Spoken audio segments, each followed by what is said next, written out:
आज भियतनाम यात्राको अन्तिम दिन हो। 2 रातको बसाइ पश्चात यो होटलबाट हामी चेकआउट भइसकेको अवस्था छ र बाँकी ठाउँहरू घुम्दै हामी एयरपोर्ट जाँदैछौँ। आज हामी जाँदैछौँ होइन, 2 दिनको बसाइ भयो यहाँ।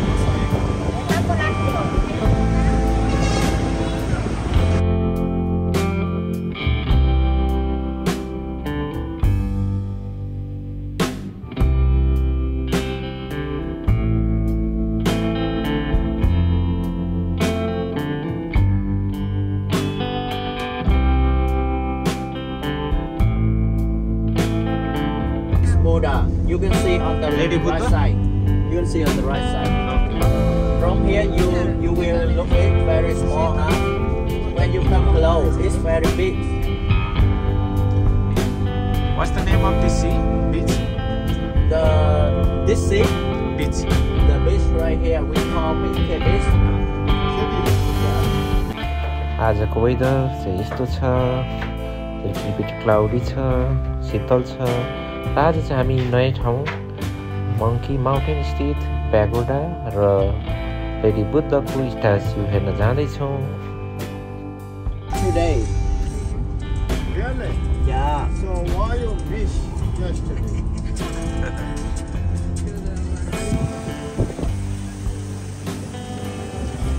ल अहिले हामी नयाँ प्लेसमा आइसकेका छौँ।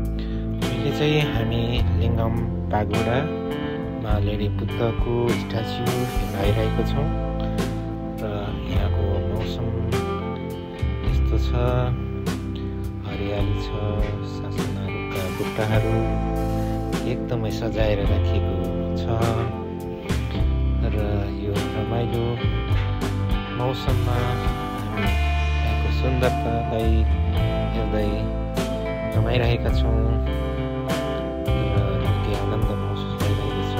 फोटो सेसन कार्यक्रम चलिरहेको छ र अहिले चाहिँ हामी यहाँ रहेको बुद्धको दर्शन गर्न गइरहेको छौँ र यसरी बुद्धको दर्शन गर्दा हामीलाई शान्ति महसुस भइरहेको छ। यहाँ चाहिँ left hand side This statue showing a different human emotion, like the happiness, sadness.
진짜 이거 जस्तै पराको छ।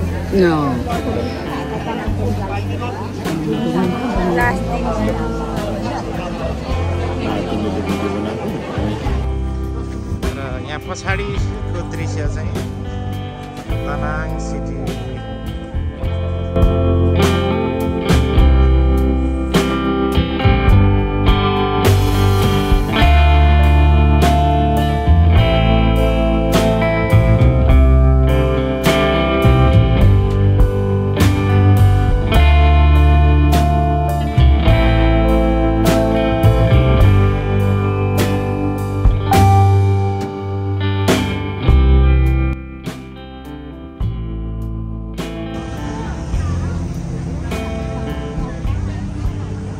दानाङको चाहिँ फेमस ठाउँ ड्रागन ब्रिज हामी आइसकेको छौँ अहिले। भियतनाम दानाङको चाहिँ फेमस ठाउँ हो ड्रागन गोल्डन ड्रागन ब्रिज हो। यसको सो चाहिँ बेलुका स्याटरडे सन्डे हुन्छ, तर हामी चाहिँ अब समयको अभावले गर्दा पिक्चर लिइरहेको अवस्था।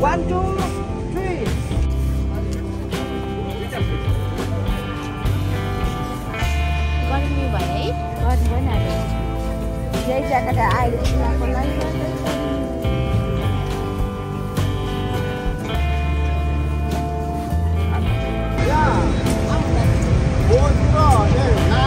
बुहारीले चाहिँ एउटा ब्याग किनेर यहाँ हिजो बनाउनु गरेको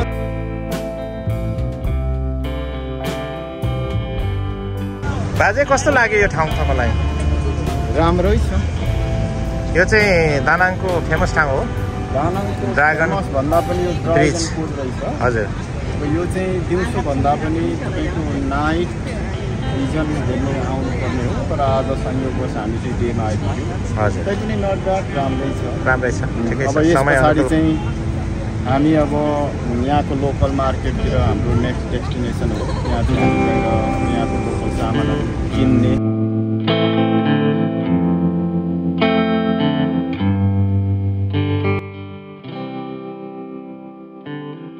चाबीको बारे के बताइदिनु न बाजे? यो पनि मैले यहाँको भियतनामिजहरूलाई सोधेको, किन यहाँ यसरी यो यहाँ हेर्नु न, यो पुरा यो बारदाती भनौँ अथवा यसको यो समुद्रको यसको सबै चाबी ढुङ्गाएको छ, किन यसरी यो धेरै चाबी ढुङ्गाएको भनेर सोधेको। अनि उसले चाहिँ मलाई के भन्यो भने यहाँनिर चाहिँ प्रायः गरेर जोडीहरू आएर यो चाबीमा दुवैजनाको नाम लेख्छन् अरे, अनि त्यो चाबी चाहिँ ल्याएर यहाँ लक गरिसकेपछि उनीहरूको मायामा चाहिँ जहिले पनि सुमधुर सम्बन्ध रहन्छ अरे, कहिले पनि दाजु हुँदैन अरे, हाँसी खुसी हुन्छ भन्ने एक खालको यहाँको कथन रहेछ। अब यो ड्रागनको लकसँग जोडेर यो चाबी यहाँ झुन्ड्याएको रहेछ। धन्यवाद बाजे। यो ठाउँको थ्याङ्क यू। विशेषताको बारेमा केही बताउनु हो? रमाइलो लाग्यो।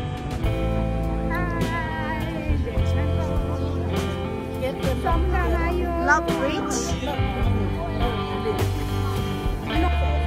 Love Bridge.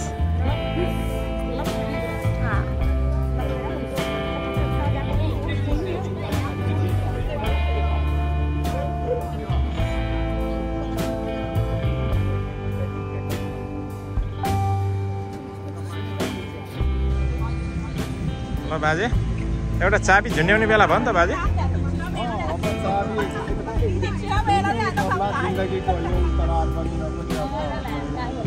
बोजूले सम्झेर झुन्ड्याउनुहोस् है, फेरि अरू चाहिँ दायाँ गर्नु कारवाही हुन्छ बाजे। हाम्रो सम्बन्ध जोडीसँग जहिले तहिले भनेर हरेक सुख दुःखमा साथ दिनु पऱ्यो नि होइन?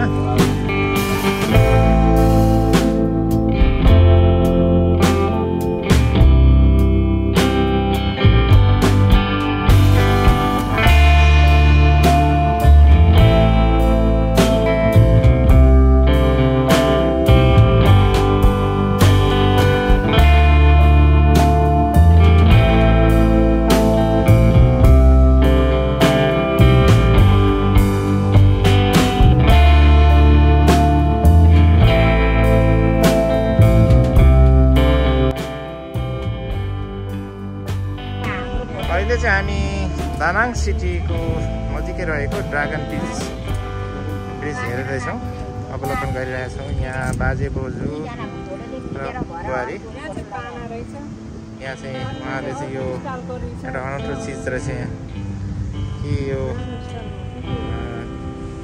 कपुलहरूले चाहिँ यहाँ आएर चाबीमा नाम लेखेर पार्ने चलन रहेछ। यसले गर्दा चाहिँ दुईवटा कपुल बिचको चाहिँ सम्बन्ध सुमधुर रहन्छ भन्ने एउटा विश्वास पनि गरिएको रहेछ। र मेरो छोरी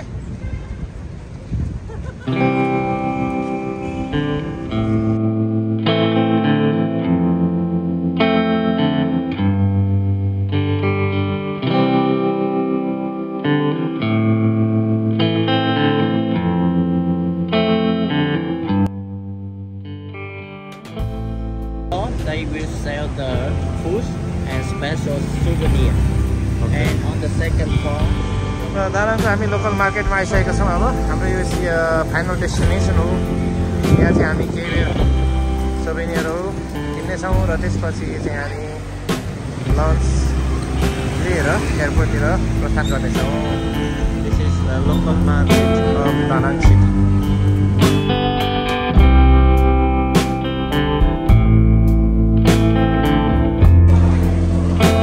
दानाङ सिटीको लोकल मार्केट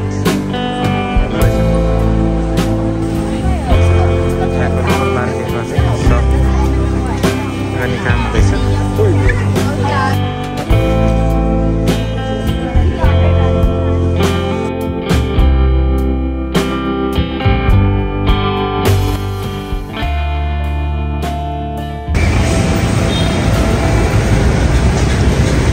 अहिले चाहिँ म भियतनामको दानाङ लोकल मार्केटमा घुमिरहेको छु। यहाँको ट्राफिक सिस्टम त्यस्तो छ। अहिले चाहिँ म यो ड्रागन बिचको अपोजिट साइडमा छु र यहाँको अहिले मौसम यस्तो छ।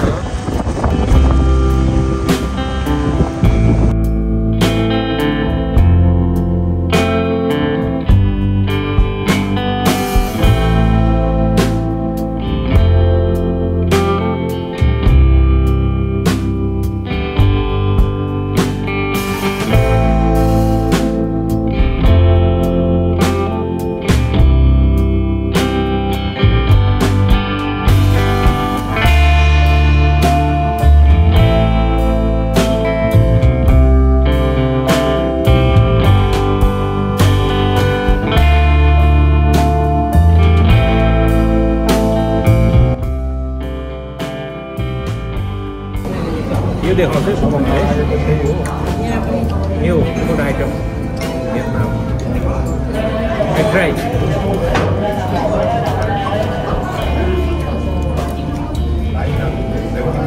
Very good.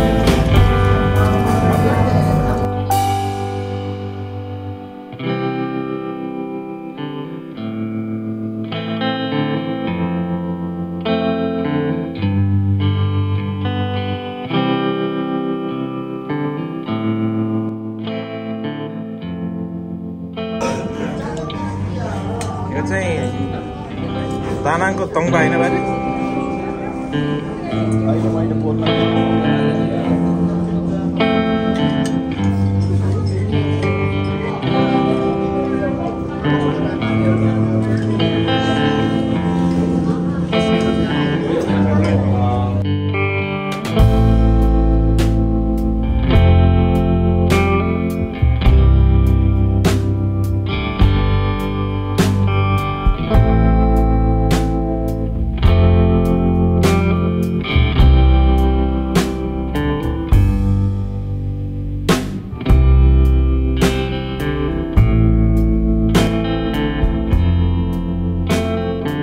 Tommy, are you happy?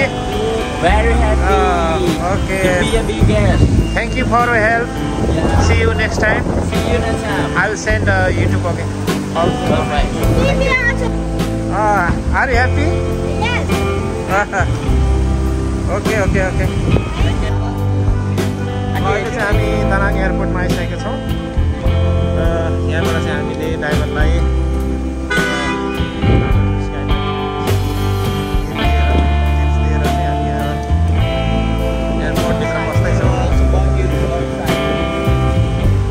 Bye bye, Danang.